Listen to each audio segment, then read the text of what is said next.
আজকে আমরা সিবিআই কে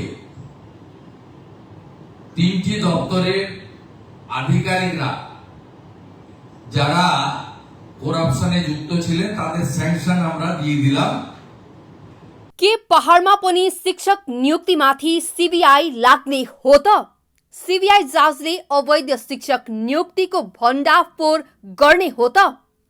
सीबीआईको कठघरामा जीटीए शिक्षक नियुक्ति पनि उभिने हो त? कुरा यस्तै नै छ।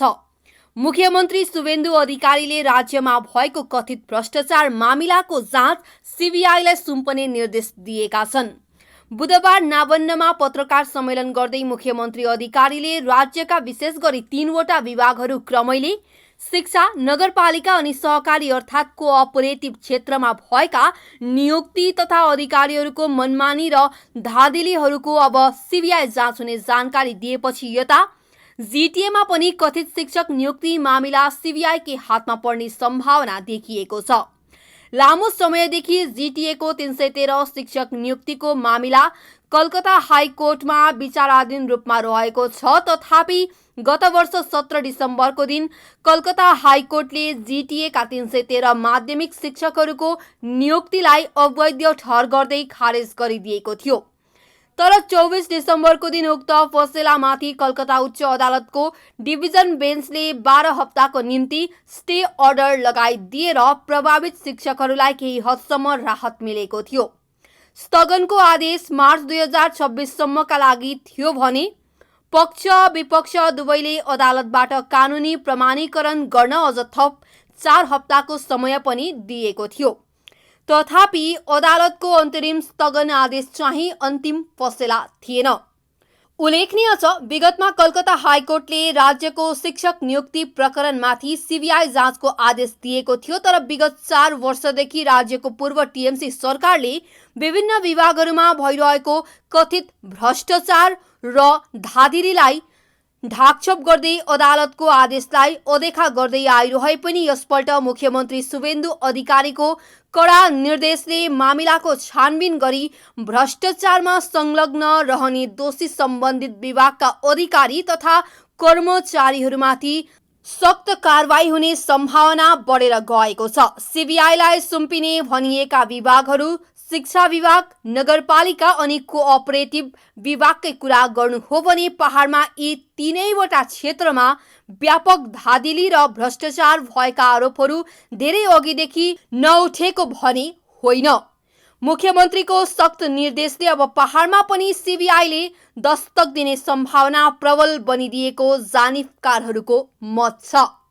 বিদায়ী সরকার এবং বিদায়ী সরকারের মুখ্যমন্ত্রী তথা স্বরাষ্ট্রমন্ত্রী এই স্যাংশন আটকে রেখেছিলেন দুর্নীতিগ্রস্ত আমলা এবং আধিকারিকদের বাঁচানোর জন্য। আজকে আমরা সিবিআই কে তিনটি দপ্তরের আধিকারিকরা যারা করাপশনে যুক্ত ছিলেন তাদের স্যাংশন আমরা দিয়ে দিলাম। অর্ডার বেরিয়ে গেছে, সিবিআই কপি পেয়ে গেছে বা পেয়ে যাবে, একটু আগেই অর্ডার হয়েছে। এটাতে এডুকেশন ডিপার্টমেন্টের টিচার রিক্রুটমেন্ট স্ক্যাম রয়েছে,